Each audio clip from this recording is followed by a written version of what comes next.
there's a lot of other competition around town. Thanks for coming. I want to start by thanking the Brattleboro History Society for making this venue available and encouraging us to do this presentation. More presentations on the history of printing and publishing in Brattleboro may be planned. Look out for notices. All three of us have hearing problems, so we're aware of the issues with being able to hear the speakers. If at any time you can't follow what any of us is saying, please wave to us and we'll try to do better. Right, I'm Marion Hooper. This is my big brother, John. And this is my little brother, Steve. Late as always.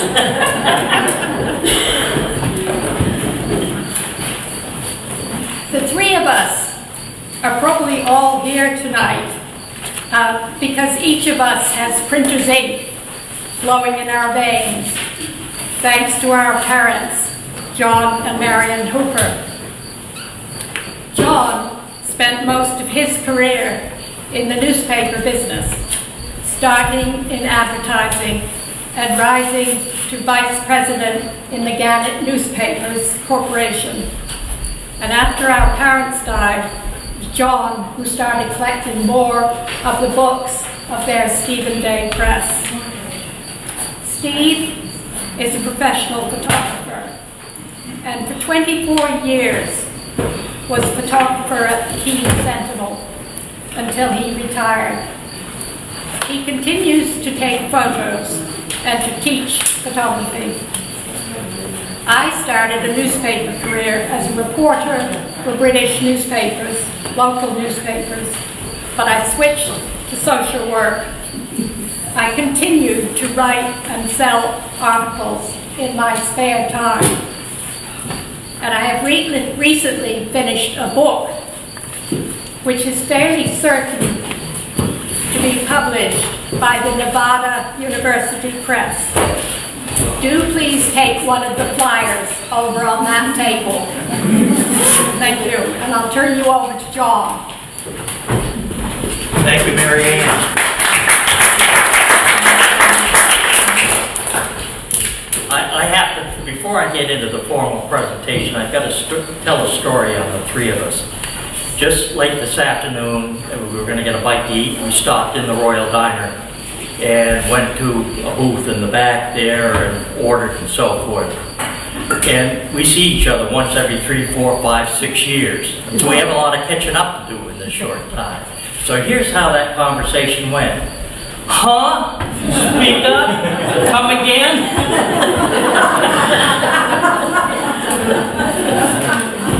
All right. We have a good time when we do get together. It's precious. The three of us are here tonight to honor our parents. They were John S. and Marion R. Hooper. We plan to do that by retelling the Stephen Daye Press story. And I'll shorten Stephen Daye Press to SDP. If I can even say that from time to time. To be helpful though, I think we should put their 10-year odyssey into a context of place, time, and history. Now, in terms of time, it happened in the 1930s. This was a decade of hard times. The headlines of those years were more like bank holiday, depression deepens, the New Deal, the flood or the hurricane of 1938, Europe braces for war. That's the period of history in which this all took place. Where it did take place was here in Brattleboro. Brattleboro is the seat of printing and publishing in Vermont, perhaps even in New England, It has a history going way back, even before Brattleboro's incorporation in 1763 or thereabouts. And they were pleased, they recognized it at the time, that they were a part of the printing and publishing legacy of this community, and they wanted to live up to that responsibility. As to its place in the history of printing and publishing, it can be said that they were an innovative and pioneering effort, which grew and prospered in hard times and died in service to its country. And I'll say more on that in my close. Our presentation today, we hope, will be one of several under the auspices of the Brattleboro Historical Society on printing and publishing. I have researched that subject. I have become enamored with it. It's a fascinating history. Any of you who have yourselves gotten into it must feel, as I do, proud of being connected with Brattleboro in some way. Now, our approach this evening will be to tell the Stephen Daye Press story in Dad's own words. And how we're doing that is, in our research for this evening, we came across two articles. One was published in the Atlantic Monthly, and thanks to Billy Susie, we have a copy of the Atlantic Monthly. In 1939, about 6 years into the Stephen Daye Press adventure. He was 33 years old when he wrote that article. And the second article was written some 40 years later. It appeared in Upcountry, which was a supplement to several New England newspapers in, I think, 1976. It was a retrospective written by my dad on their experience in those years of 32 to 42, where they published in this area. Now, we have weaved those two articles together, hopefully seamlessly, and Steve and Marianne will be the conveyor of the words that my father wrote 40 years apart on the subject of Stephen Daye Press. I mentioned Bill Susie. I'll tell you what, most of this ephemera, I guess is what it's called, on the Stephen Daye Press, and more than half of the books, these are about 106 of the 120 books that were published in that 10-year span, have been collected over the years by Bill Susie. And he learned of our interest, and we got together, and we really are grateful to the labor of love that represents his collection of Stephen Daye Press materials. With that, I am going to pass the torch here to Marianne and Steve, and you will now try to imagine yourself hearing my dad talk. And he liked to talk. He loved the opportunity to get up and talk, and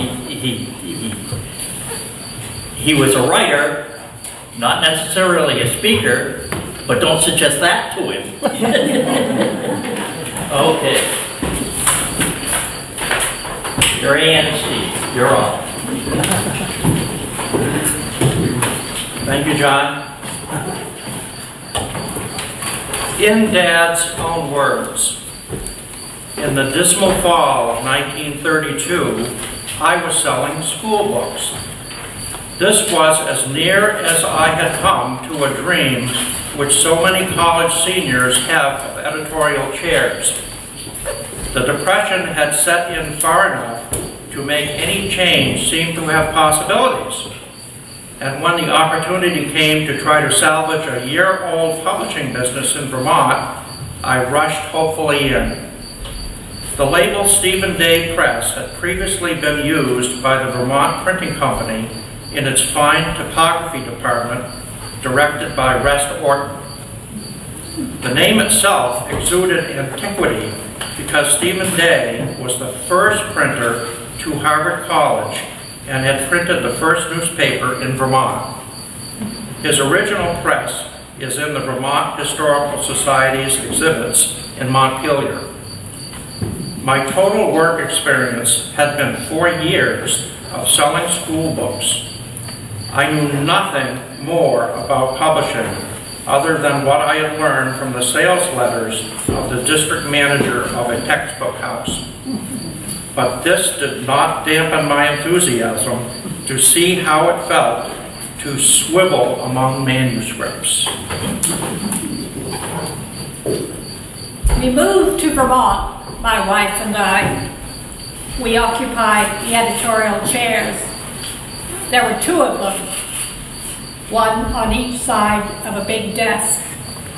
There was nobody else occupying any kind of chair. We were the staff, and we divided the highly dubious titles of publisher, editor, publicity director, sales manager, director of production, salesman, stenographer, and office boy. The matters of bookkeeping, printing, and shipping were handled by the printing company we had persuaded to continue its venture. We were given a free hand to build a publishing business along such lines as we saw fit, but it was necessary to publish something quickly to pay the bills. Since we were without capital of our own, we must not abuse the long-term credit and cash advances which our co-partner, Vermont Print, provided for the bare necessities of our very existence. The expansion of growth, if any, must come through an accumulative process of making dimes and nickels grow into dollars.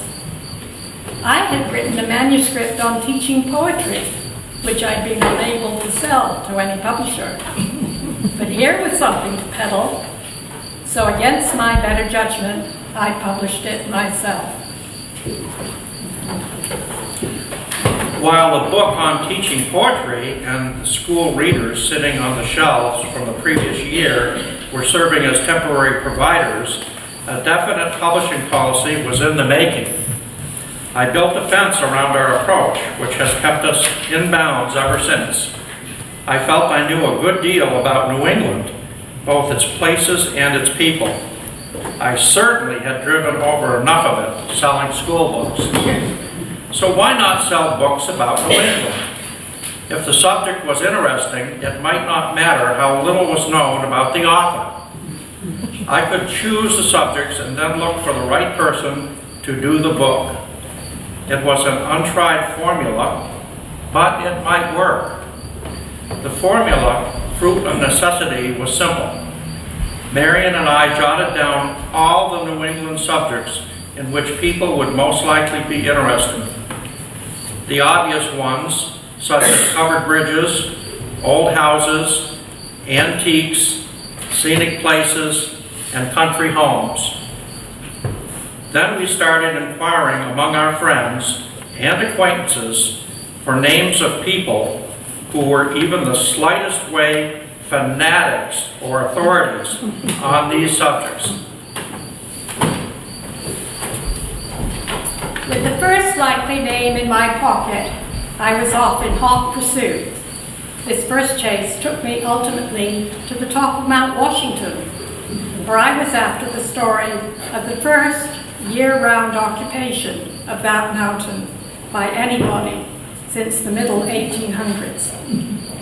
The reports coming from the mountain showed me that one person at least could write clearly and objectively.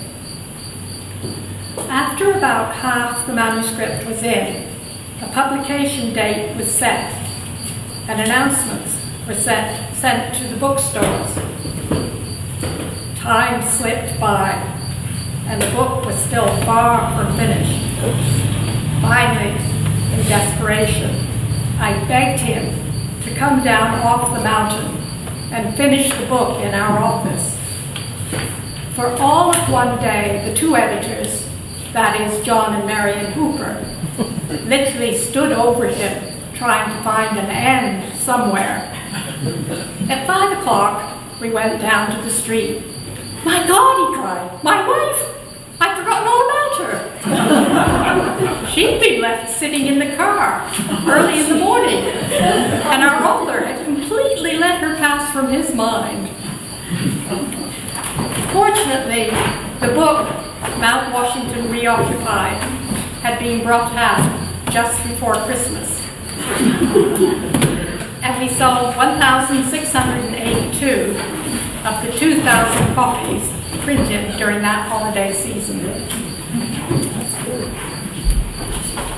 The next book was a children's book on the subject of maple sugar, written at our request by a Vermont schoolmaster. I don't know why a book on sugaring hadn't been done before, but I'm glad we were the first to think of it. Finding nostalgic material called for creativity, and also took researcher Marion Hooper deep into the potato fields of Watusta County, Maine, astride of big Percheron stallions, the only mode of travel available to her to get the material she needed. And it took us into the delightful quirks of humor that is John Gould, now a well-known as a writer, but in our day, a real country boy from Lisbon, Maine. We published Gould's first book, New England Town Meeting, and because of a snowstorm that kept him here in Brattleboro while working on the first book, he built for us a beautiful trestle dining room table for our new homes on Sunset Lake Road. I get emotional when I think about it. That is still our pride and joy. John Gould was a craftsman, whether with words or wood. He was the type of author we published. As publishers, we continue to climb out of the depression by way of lighthouses, covered bridges, flower books, ski books, biographies, and children's books. All with New England connection. Some of these ideas panned out, some didn't. With a list of only 10 books a year, it was absolutely essential that each book should pay its way. With the dreary days of the bank holiday followed by brighter ones, we saw several of our titles catch on and swing by the 10,000 mark. Books which at first had been merely ideas discussed while swimming in the West River, or while climbing Haystack Mountain, or riding home from the Rutland Fair with Marion. To me, there are few things sweeter than a good hunch, bound in cloth and marked 3rd edition.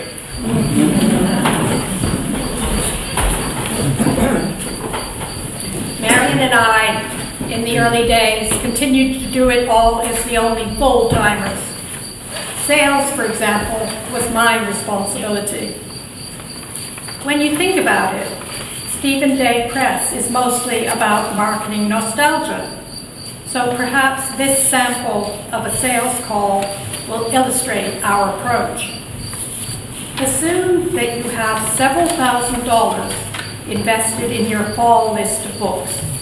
Say, titles such as Vermont Covered Bridges, and a new book of poems by Walter Hard called Vermont Vintage, and a teaser called Country Living, Plus or Minus.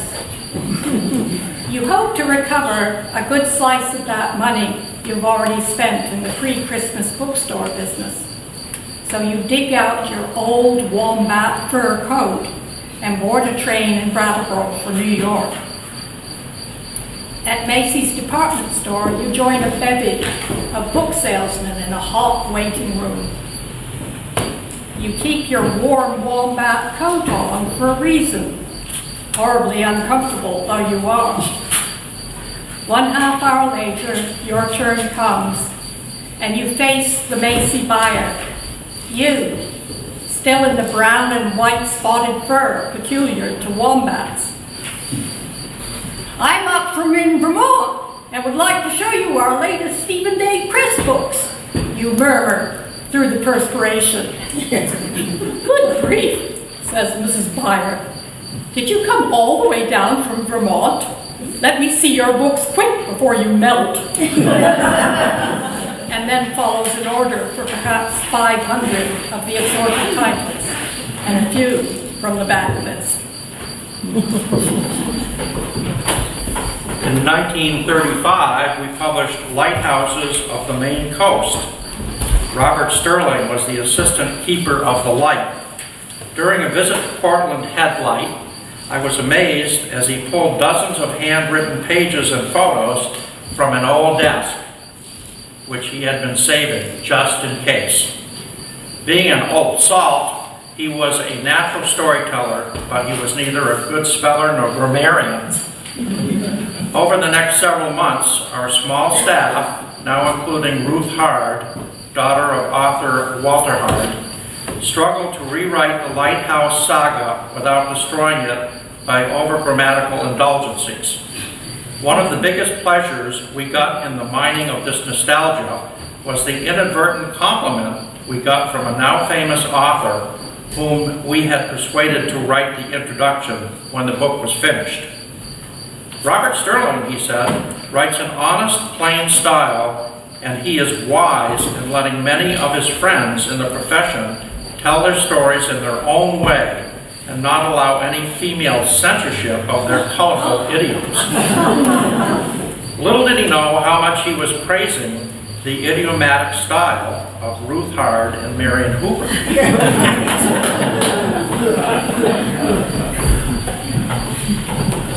Now that 6 years have passed, I am a little surer of some points of my trade, less sure about others. I find it increasingly exciting and more challenging. I often wonder what it was like in the big publishing houses, in the superstructures at the high end of the scale. Most likely the difference is merely in size and splendor, and in the view from the office. Here, the Connecticut River instead of Broadway sets the tempo below my office window. Here, my home is in the country, summer and winter. And around me spreads the New England scene, much of it still to be cut to the trim size of a book. There is constant variety in the days of a publisher at work, a continual excitement. And the disparity between the profits of regional book publishing and those of many other professions is compensated by the stimulation and satisfaction found within the business itself. The 60 books on my desk mark the past 6 years like the rings of a tree and have much more to tell than appears between their covers. For me, they are the past 6 years.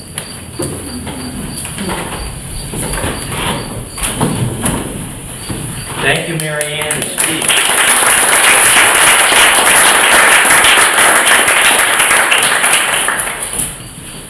That's a story in our dad's own words.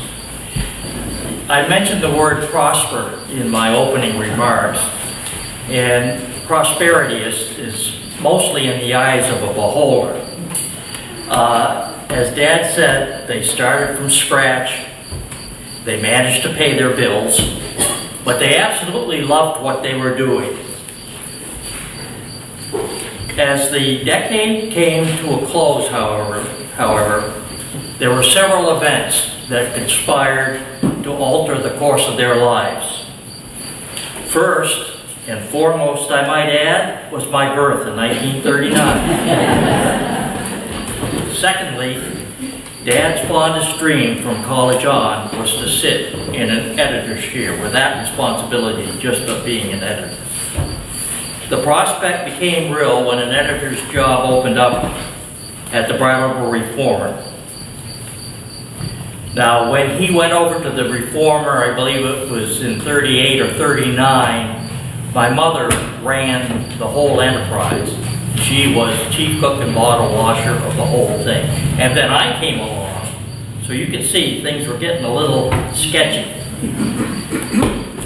Also about that time, a third event, our country's entry into World War II was probably the culminating event.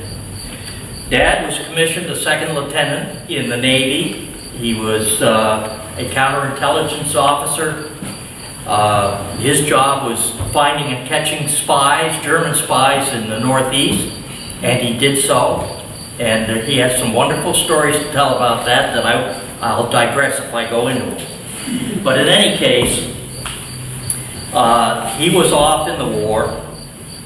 My mother, who had Grandma Rice able to babysit me, went to work part-time as a volunteer in the milk plant. I don't know if that name rings a bell with any of you folk here, but the milk plant on Putney Road, somehow helping to put the country on a war footing. I never did quite understand what she was doing there. All I know is I wanted her to be home because I needed attention. But in any case, the printing and publishing industry relied, particularly back in that time, on metal, on copper for plates.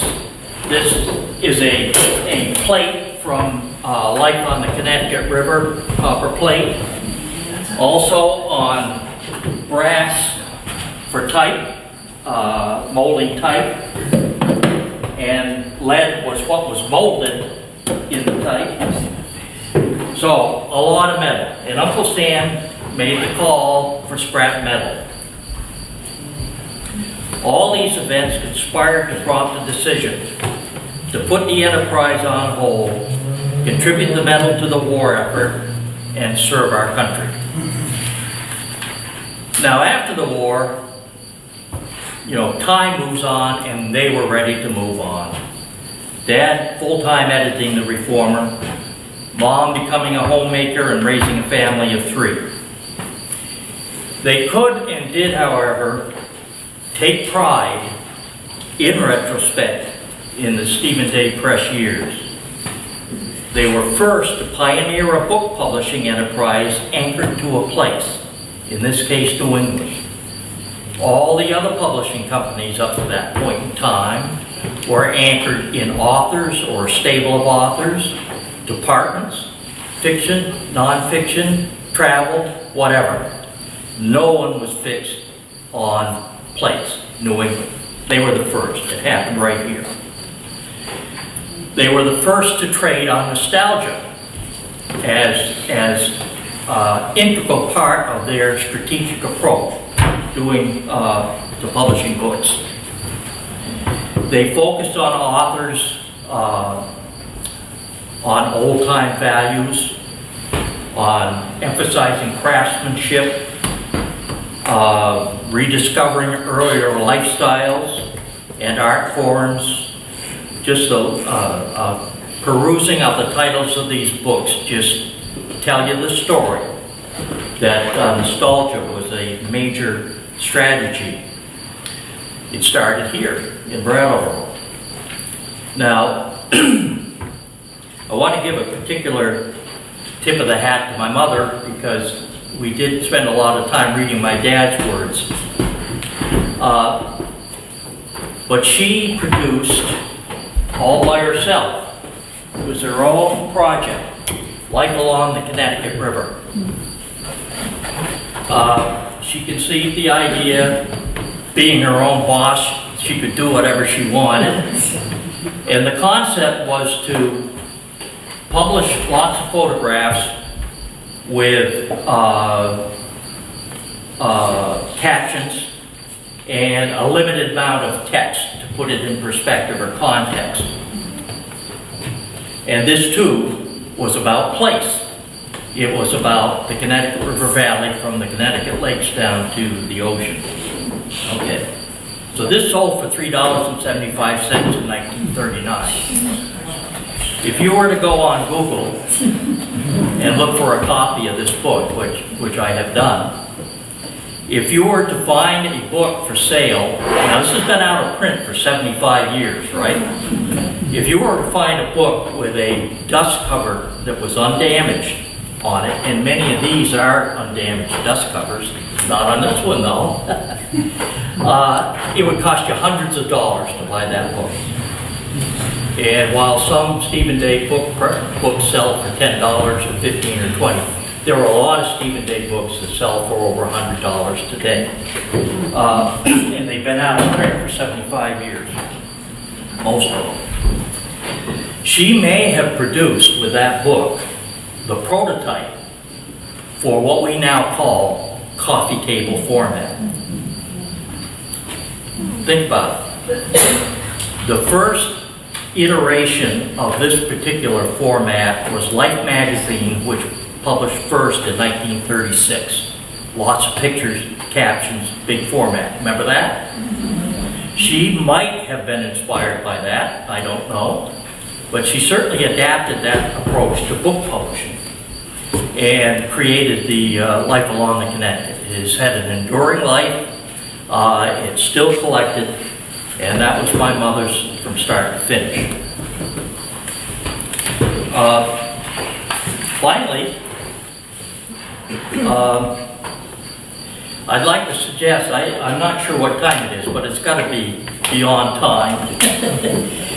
And what I'd like to do is, rather than have a formal Q&A, answer one person at a time, I'd rather have you get up and get yourself a cup of punch and put a cookie in your pocket and come up around the table here and so forth and so on. Mary Ann and Steve and I will be down to answer questions.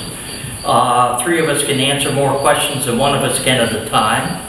And we'd love, this is like coming home, you know, for us. So we're looking forward to visiting with people and all of you, and we really appreciate your coming tonight for this presentation. Thank you very much. Thank you.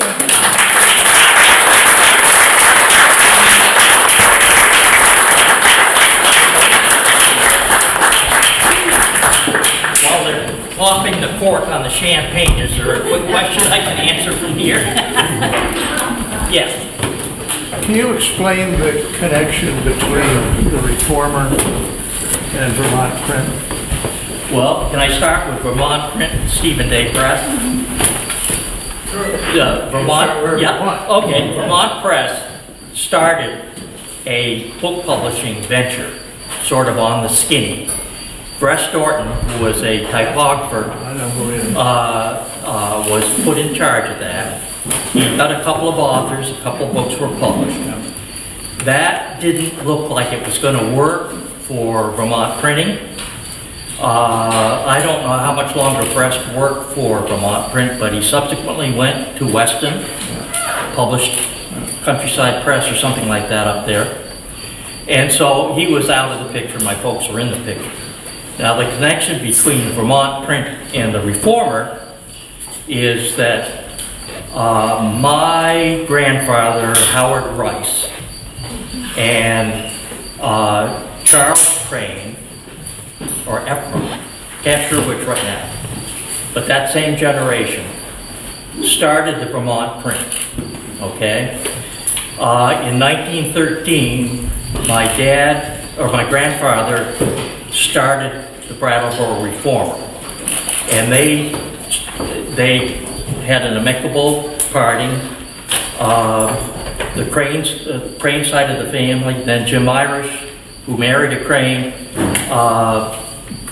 went with the book side, and my folks and my grandfather went with the newspaper side.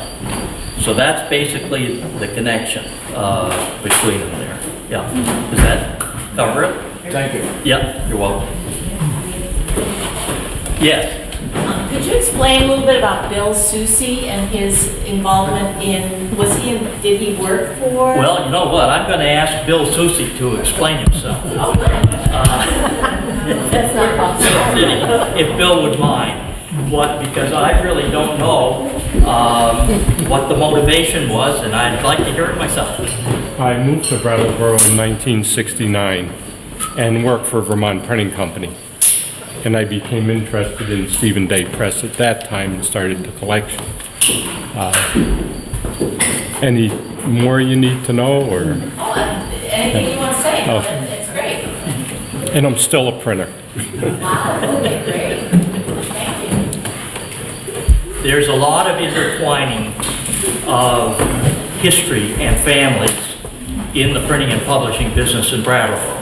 You can mention that. And my very best friend, my lifelong friend, Pat Irish, his dad was James Irish, who was president of Vermont Print when my father went over to the Brattleboro Reformer. Pat and I were born a week apart. We grew up together through the years. We still stay in touch. Have a great time together when we get together. So there's all kinds of ties back and forth among family and other families with yet more families. I mean, I wouldn't say it's incestuous, but I would say that it's extensive.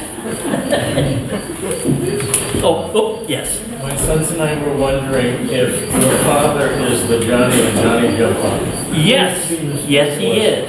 Johnny of Johnny Jump Up. Will you repeat the question, please? What's the question?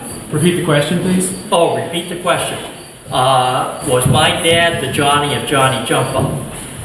Actually not. I was the Johnny of Johnny Jump Up. Yes. And my dad wrote the book. And so you were the one that drove a Well, there was some poetic license Oh. there. Yeah. He wrote The Circus Boat as well. Yes. Are you familiar with that? And those were the two books that were published by the Stephen Daye Press. He had additional books published by other regional publishers after the Stephen Daye Press, folded. But yeah, I was the Johnny of Johnny Jump Up. And I didn't do all of those things. Boy, I thought it was cool, though. I would have liked it. Thank you. Yeah. Yes. Did your mother write a musical piano, a opera, or something that gave homage to the publishing business? I'm not sure I got that, Steve. I remember hearing Marion telling me about a musical work.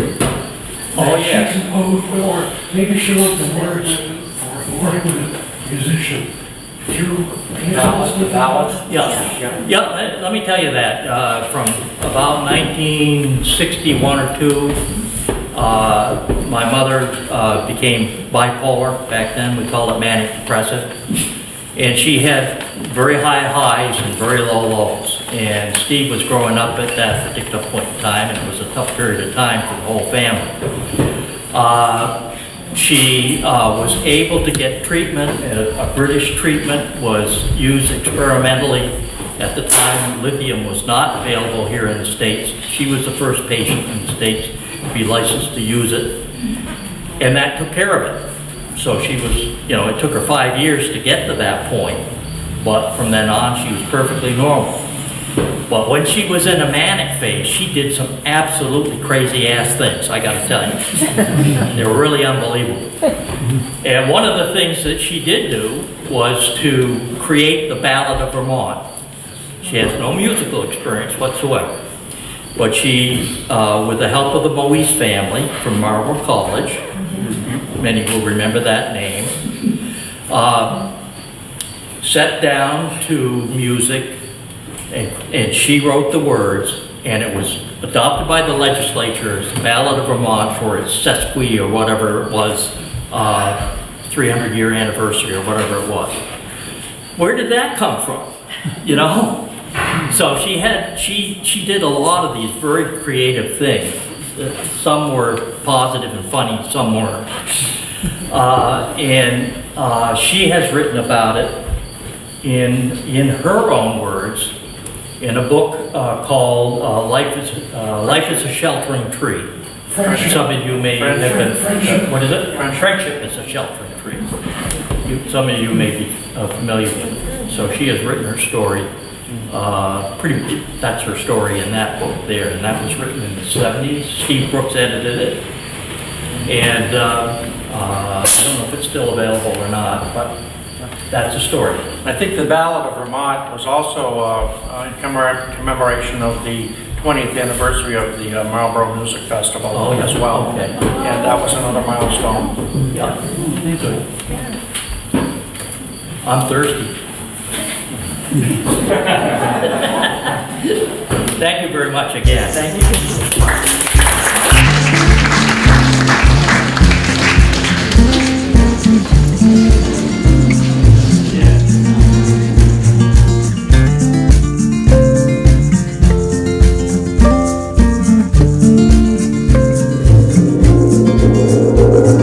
Have you heard that there's water some would die to find?